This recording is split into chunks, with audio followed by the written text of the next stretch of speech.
Alright guys, so this is what not to do when crate training. The first time you're starting to introduce crate training or go about crate training. Here's some things that you're not going to want to do. Come on. Come on. Go in. Come on. Go in. Go in. Go on. Yeah. Okay, I'll be back. I'll be back. I'll be back. Did you miss me? Yeah. I miss me. I miss you. Yeah. Alright, so those are two major things that pet owners do that I see that can interrupt and hinder your crate training. The first one was forcing the dog into the crate. Then shutting the crate door and latching it and telling the dog, you'll be back, you won't be gone long, don't miss me too much, see you later, whatever it is. The best thing to do is not tell your dog anything once you put the dog in the crate. Because you build that excitement in the dog, it doesn't understand what you're saying, it just hears your voice. And it can feel that you are about to leave, which then builds that anxiety in the dog to make the dog overreact inside the crate. So that's what you don't want to do. The second thing you've seen there that you don't want to do is when you come home from wherever it may be that you went to, you're not going to want to go straight to your dog and start talking or open the crate up and be overly excited. Yes, I know it's hard as pet owners because we love our dogs tremendously, and that's probably, to most of us, that's our favorite part of the day is getting home to our dogs.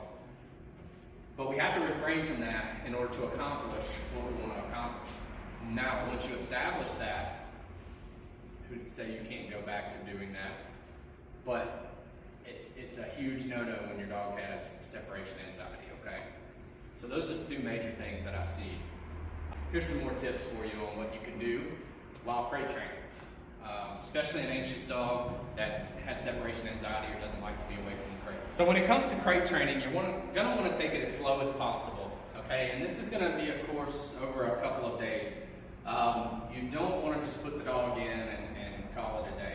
The best thing to do, if your dog is afraid of this or has anxiety about this or whatever it may be, you're going to take some of its favorite treats, the best treats you can possibly find. It doesn't have to be dog treats. It can be cheese. It can be meat. It can be whatever you want it to be. This dog here likes dog treats, so I'm going to use it as an example to show you. These are soft chew dog treats that we use for training. So what you're going to do is simply this. Good. Good girl. So notice both doors on this crate are open. The reason I open both of these doors is so the dog knows that it can go in and out as it pleases. It's not trapped. It's not trapped as soon as it walks into this crate, okay? Good. Good girl. Good girl. And I'll just keep praising while she's in there. Good. Good girl. Now the things I'm showing you I'm going to run through quickly, but at home it's going to take some time for you guys to establish this. So once she's going into this crate freely and willingly, like this, good girl, very good. That might be one training session that you do at home, and that's it. You just build up the dog coming in and out as they please, knowing that they're not going to get shut up in this crate just yet. What you're doing is building their confidence and desensitizing them to this, okay? So you might do that a couple of times a day and then call it quits for that day. Good girl, very good. And praise as she's eating these treats, or he, as they're eating the treats, praise them. Good, good girl. Let them know it's good. Now the next step I'm going to go into is, if you notice with her, she comes out of either door. She was more likely to come out of this one in the beginning, so I'm going to shut this one now.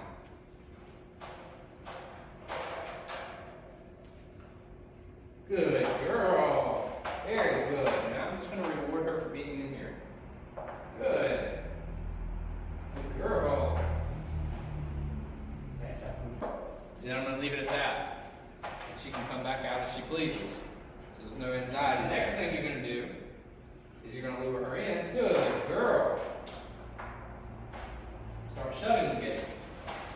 Alright? Now that you've shut it, you're going to sit here and you're going to praise her for this. Very good. Good girl. Just a couple of seconds.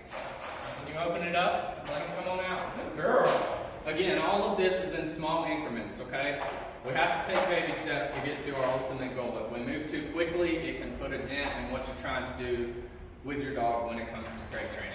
It can throw a huge setback on you, so be very careful about that. Good girl, very good. You see what we have happening here? Good. All right. She has understood that in there, she gets this high value reward, this good treat, right? So that now I'm going to show you what to do to set you up for success if your dog is dealing with separation anxiety in the home. What you're going to do is whatever it is that you take with you when you leave the house, whether it be a pocketbook, a wallet in your hand, keys, anything that signifies you are about to leave the house that the dog has picked up on and understands. You're going to start setting this dog up for success by doing this. Let's say it's keys, for instance, okay? So now I have my keys, and the dog thinks in its mind that I'm leaving. I'm going to simply take my keys, pick them up, and lay them over here. And I'm going to walk off for a minute. Later on, I'm going to pick the keys up, and I'm going to move them to a table and put them over here. Everywhere that I move these keys, I want the dog to be able to see. So now what you're doing is you're building in this dog's mind that just because you have something of this nature that signifies you're about to leave the house, doesn't mean they have to amp up and be anxious. You're going to do this throughout the day, multiple times a day, until you start to see that they could care less if you pick these up or not. That's going to help you a lot when you're trying to leave the home. The next thing that's going to help you, again, when you come home, you want to ignore the dog for just a little bit, okay? Don't look at the dog, don't pay attention to the dog. Again, I understand that you miss the dog and you want the dog out because we feel bad, but sometimes our emotions are more strong than the dog's. So we can actually feel bad when the dog doesn't care and it just wants out. It's not hurting, it's not inhumane. This is a crate, okay? It's a crate, it's made for safety. It's just like a baby crib with a toddler or a newborn. You're not gonna leave a room or leave your home to go outside and water your garden and let your kid, or your grass, or whatever it may be, and let your kid stay inside unsupervised, right? Unless they were asleep, taking a nap, or chilling out in a playpen or a baby bed. You know they're safe, there's nothing in there they can chew on, choke on, or anything they're not supposed to get into. They're in a safe space. That's what this needs to be. Another way you can condition this is start feeding your dog and giving your dog its food and water in the crate, okay? So, again, it's their safe space. And you're going to start finding over time the dog is just going to go here on its own, even with the doors open. It may go in here and lay down for a little bit, and then come back out and join the family again. Alright, so going back to when you come home. When you come home, the first thing you're going to want to do is ignore the dog. Just block it out. Go in, put your keys, your purse, your wallet, whatever. Put that down, change out your work clothes, get some comfortable clothes, take your shoes off. Whatever it is your routine is when you get home, do that for 10-15 minutes. Then come over and let your dog out. Okay, your dog's already been in the crate while you're at work. 10-15 more minutes isn't going to hurt your dog, I promise. What you're doing there is, again, you're showing them they don't have to be anxious, because without us knowing, this dog can be full of energy when I come home and just amped up and ready to roll, and it knows because it's acting this way, that's why I'm coming to let it out. It may not be the reason we're doing it. It's because we miss the dog and want to let the dog out because we feel bad it's been in the crate all day. But the dog's way of thinking is they did this because I'm acting this way. So that's what you're doing, is reinforcing that behavior. You got to be very careful when it comes to crate training or any training not to reinforce bad behavior. And we can do it all the time by accident. So again, come home, do your thing for 10 or 15 minutes, then let your dog out, because your dog's going to calm back down in that time frame. The next thing, good girl. The next thing you can do with crate training is there's different toys they make. You don't want to put anything destructible in the crate, especially with a dog with high anxiety, because you're going to come home, the bed's going to be ripped up, stuffed animals are going to be ripped up, they're just going to have a field day. That's a mess for you to clean up. Then you have to spend more money to get more toys embedded. So you don't put anything in here that they can tear up, destroy, or choke on. They make combs, which is a rubber ball. They have them at Tractor Supply, PetSmart, Chewy, wherever you want to get them. They have a hole down the center. You can do many different things with that. You can pack them with peanut butter, with kibble, pumpkin puree, yogurt, whatever. I suggest get a couple of them. That way you can rotate out, because you're going to freeze these. So what I would do at night, before I go to bed, if my dog is super anxious and its mind is racing, I'll throw one of those in there with the dog. That way now the dog has something to work for and use its brain. Once you mentally stimulate a dog and it's able to get that focus in on that toy and work for that, usually by the time they're done with that, they're quiet and they're tired. A tired dog is a good dog, remember. So the next thing you can do is there are things called lick mats, L-I-C-K mats. You can order them on Amazon or Chewy or wherever you want to get them.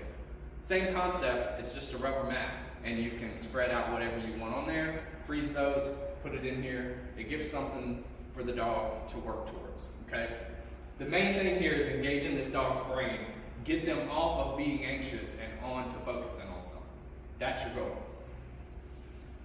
So, the next thing I hear about, let's talk about this. It kind of reverts back to your house keys, your wallet, your pocketbook, or anything of that nature signifying your leaving. Another way that people mess up is they let the dog out of the crate, or even if the dog is in the house in general, just roaming around. You pick up the leash, you ready to go for a walk? You want to go for a walk? You want to go outside? The dog's not really understanding what you're saying. They're understanding your body language and that you're excited, so now they're matching that energy. Well, what happens is now you ramp your dog up and it's really hard to get the leash on, or either the dog's jumping all over you. So the best thing to do, again, is take that leash, pick it up, you see them get excited, you put the leash back down somewhere. Do this multiple times a day, throughout the day, until they understand that just because you grab the leash doesn't mean they have to get overly excited. Okay? The next thing is, now, once you've built that, you desensitize that, you put the leash on. If the attitude changes and the personality changes when you put the leash on, and they become overly excited again, and they're too much for you to handle, well, guess what? When you go outside the door, they're going to be too much to handle. So what I recommend there is, one, engage in some leash walking techniques in the house, short distances, 5 to 10 minutes. Build up what you're looking for when you go outside. That's going to be the same behavior you're looking for outside. The next thing you can do to desensitize and drain down some of that energy is practice this. Put the leash on, go to your couch and sit down for a minute. The dog's going to say, man, I thought we were going for a walk. And then it's going to chill out and relax. Then you get up and go out the door. It doesn't have to be the couch. It can be the kitchen table. It can be a chair, whatever you want.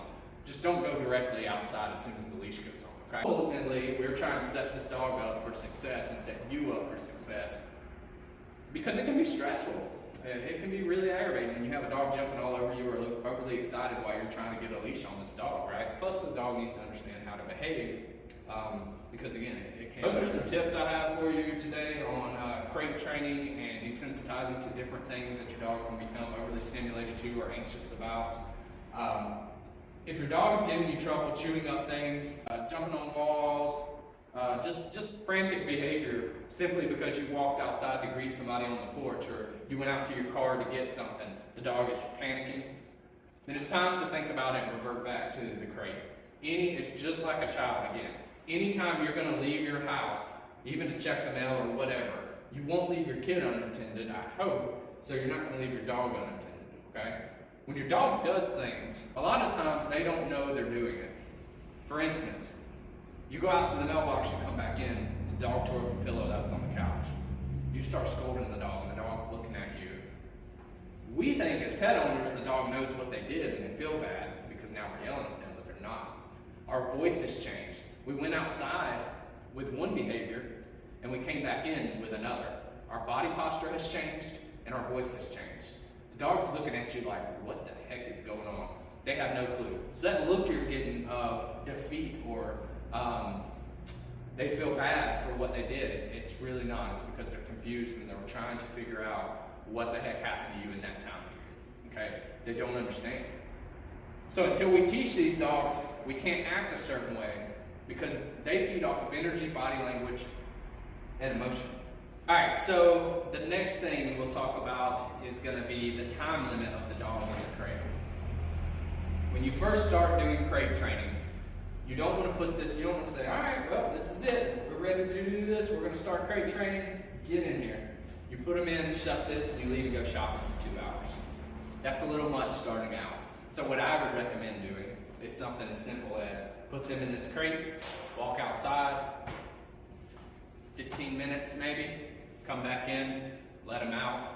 Do this over and over until you notice that even in that 15-minute increment, that dog kind of starts to chill out and be calm. then you're going to pick up the pace and start adding duration in there. You may put the dog in the crate and drive up to the end of your street, to the gas station, whatever it may be, 30 minutes, then come back. Let the dog out. So just remember, the dog has a brain. It can think and learn and process things and do things similar to a human brain as far as thinking goes. They also have emotions. So don't let that affect you and your dog's relationship. You have to put your emotions to the side and your feelings to the side in order to help your dog through certain situations and grow a stronger bond with your dog, a less stressful relationship with your dog. Sometimes what we can do is, again, we can let our emotions and our hearts play a factor in that. There's an old saying that sometimes caring too much can hurt a situation. The best example I have for that is if somebody is down bad on their luck and you help them continuously, they start to rely on that, and then when you can no longer help them, they can actually end up in a worse spot than they were before. The dog can be the same way. So sometimes it's okay to let that dog use its brain and think about situations and figure it out on their own in order to show them that they can be independent and they don't have to be needy and anxious. It's just another way of you accomplishing your goals with your dog, to have a less stressful and fun relationship with your dog. So I hope everybody has a blessed day. I appreciate you watching this video, and I hope it helps somebody out.